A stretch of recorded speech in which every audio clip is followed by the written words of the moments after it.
kalna galā, Jēzus ielejā, Jēzus pretī katram ienaidnieka spēkā.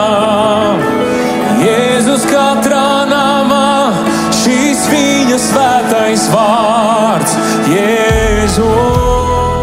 1739. gadā izlīja svētais gars, un cilvēki tieši vasaras svētkos šajā vietā masveidīgi tika izmainīti. Zemes cilvēki kļuva par debesu cilvēkiem, par dievu cilvēkiem. Šis ir tas Jēra kalns.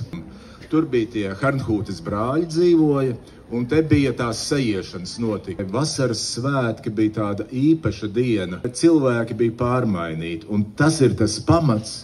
Pavelti un vergiem valsti neviens nedod. Tas ir paldies Dievam, ka mēs neesam aizmirsuši, ka mēs to varam nosaukt vārdā.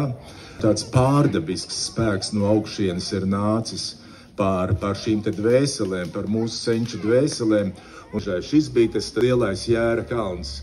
Tas sprādziens bija noticis. Latvieši bija iekustināti, un viņus neviens nevarēja apturēt. Tas sprādziens, kas laupīja Sātanam daudzas dvēseles, kas nebija izkalpināmas, viņas bija Dieva īpašumā. Un jūs zinat, ka Jērs ir pats neaizsargātākais. Kam nav slinkums, Jēram var pāri nodarīt. Šis te Jērs ir, mūsu Jērs ir uzvarējis, sekosim viņam.